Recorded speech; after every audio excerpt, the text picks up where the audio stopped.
This is Platform Diaries with Shane Williams, who chews the fat with entrepreneurs, startup founders and thought leaders on what it takes to traverse the wall between startup and scale up.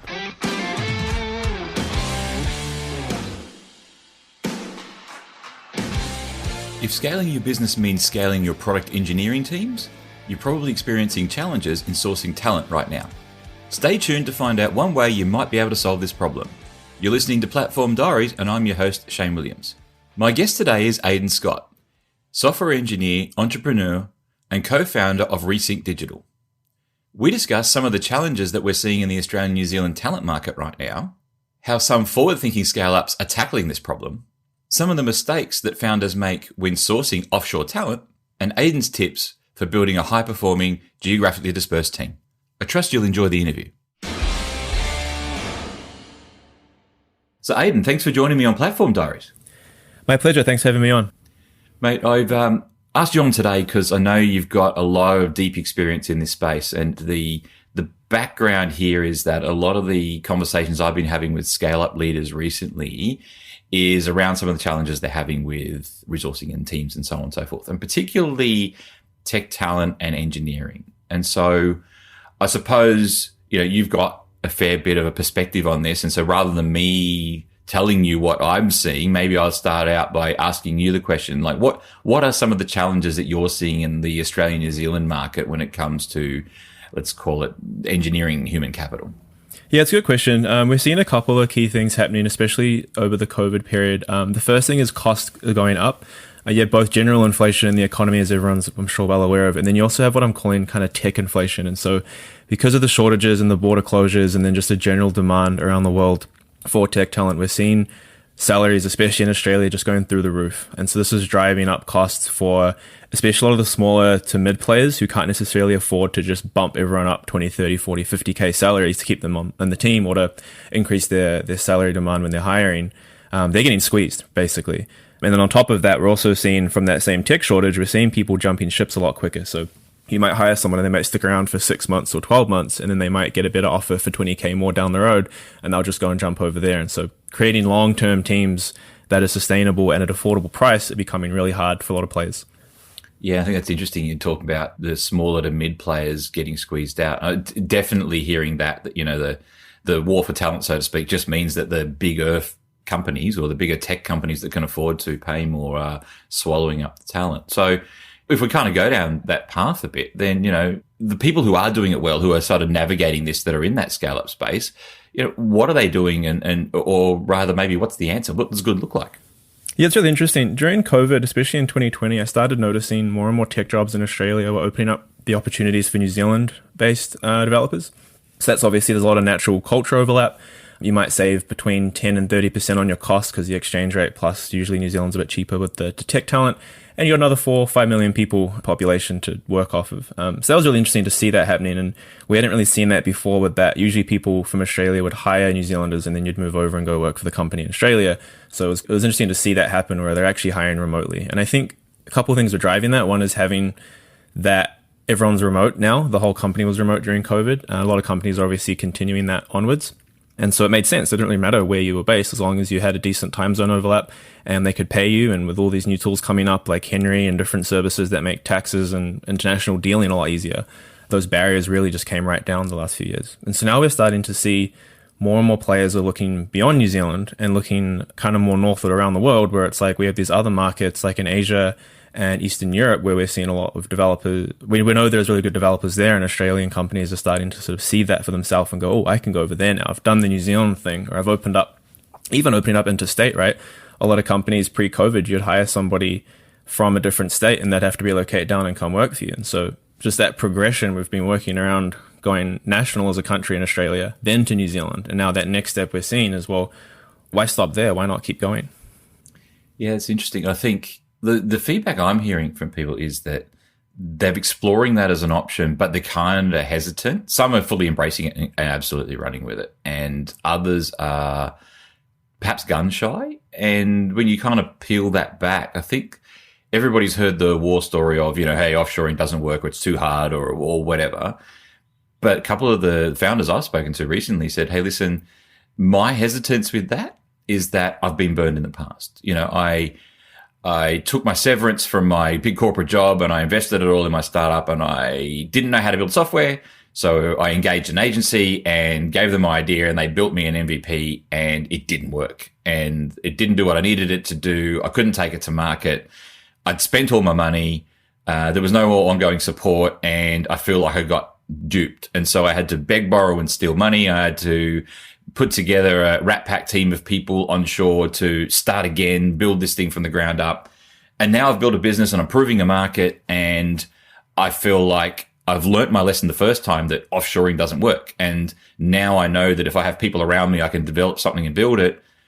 But I'm up against this. There's an inavailability of talent and whatever. So I guess where I'm going with this is to say, I'm hearing that founders are like, this doesn't work, or I've made this mistake before and I'm hesitant to dive into it.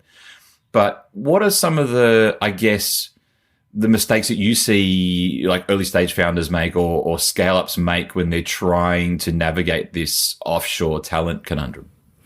Yeah, it's a good question. I think what we've seen is companies treat offshore differently to the way that they attack onshore. And obviously there are differences and there are cases where you should treat it differently.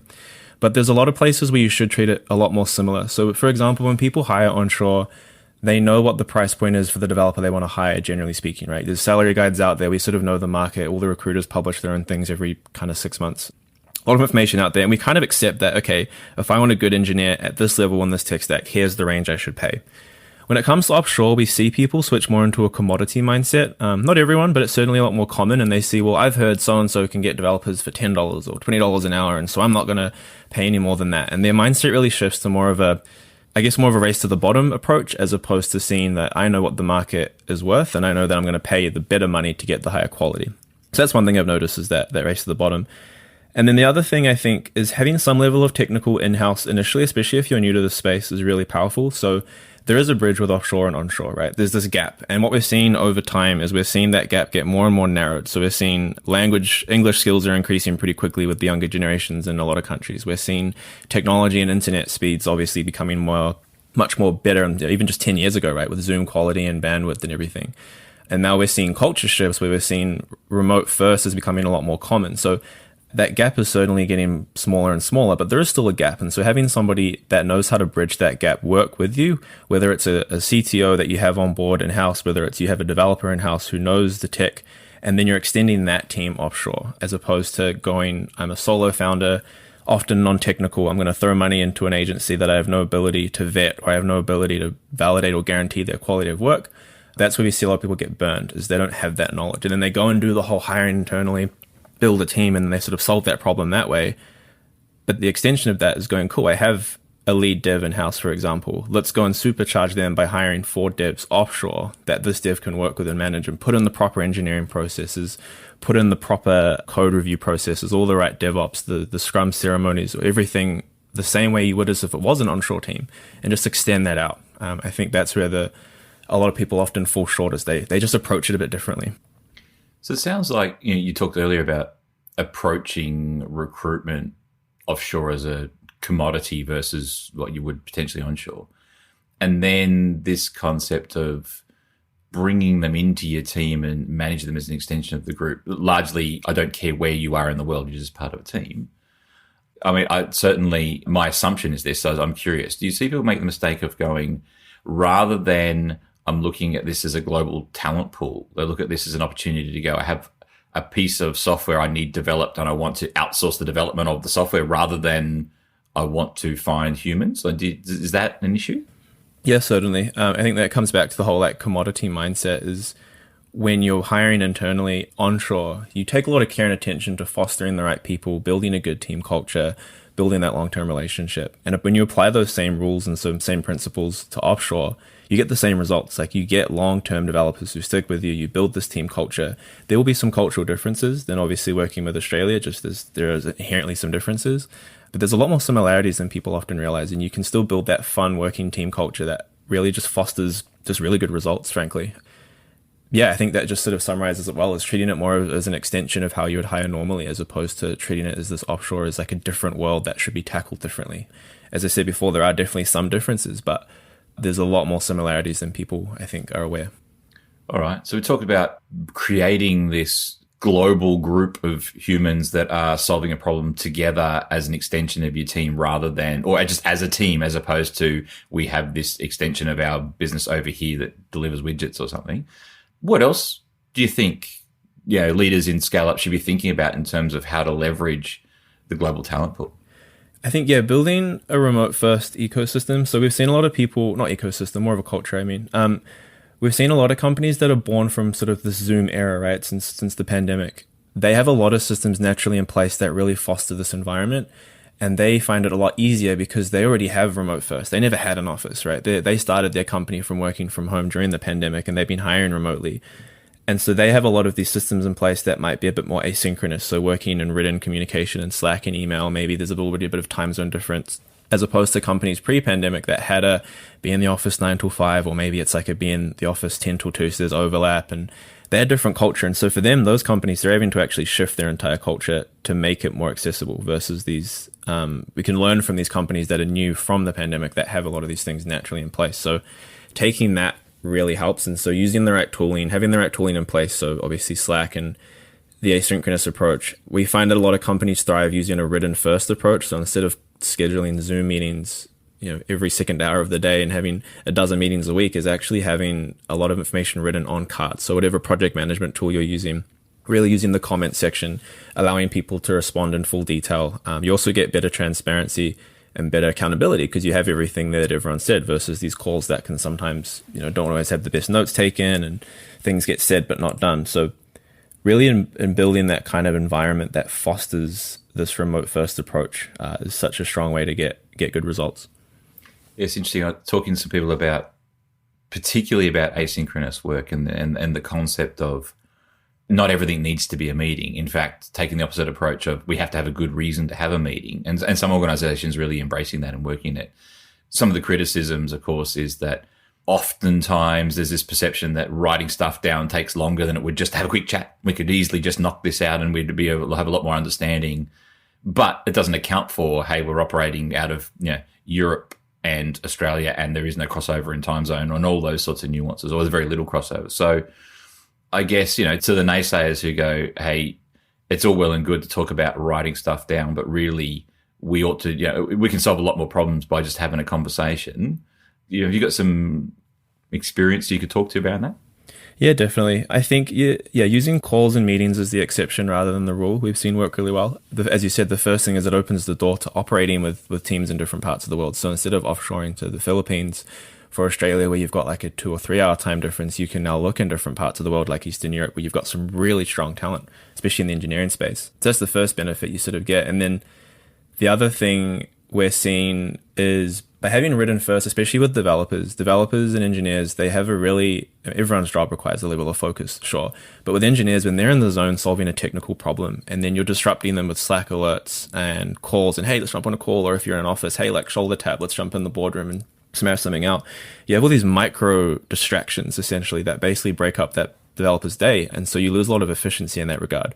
When you move to more of an asynchronous approach, especially using a project management tool like Jira, Trello, Asana, whatever it might be, that developer can solve their problem, do 2 hours of intense focus, and they can go, cool, I'm going to have a break, I'm going to check emails, I'm going to open Slack up and clear those, I'm going to check in the project management tool, and they can reply to the comments when it's suitable for them. And then if anything's really urgent, then sure, you have the systems in place that alarm, the production's gone down, ring an alarm, or someone comes and shoulder taps you if you're in the office, then you have those systems in place still. But by default, it's especially in that tech sector where you just want to have that strong focus for your engineering team, it allows them to operate in the best way that works for them. So allow focus time, move to remote first work practices, practice asynchronicity, treat your offshore team as just part of the team, regardless of where they're located. Yeah, absolutely. Any other tips? That really covers a lot of it. I think a lot of it trickles down from treating your offshore team as if they're a part of your team. Forget where they're based, forget what their, the origin might be. And that kind of trickles down to everything else and it all just sort of falls into place really well, we've seen. Awesome. So, mate, before we go, what's next for Resync? Yeah, awesome. So for us, we're really focusing on growing the Indonesian developer market. So essentially building that bridge between Australia and Indonesia. We see huge talent over there, time zones are a good match. English is growing. A lot of Australians love Bali, which is a part of Indonesia. And so there's a lot of alignment there, and we're seeing a lot of success. So just really helping a lot of early stage startups, sort of seed, Series A, grow their engineering teams in Indonesia. Awesome. Mate, thanks very much for your time. It's been a pleasure, and we'll chat again soon. Awesome. Thanks, Shane. Great to chat. You've been listening to Platform Diaries with Shane Williams. To find out about how Shane enables digital businesses to scale, please visit shanewilliams.com.au. Thank you for listening.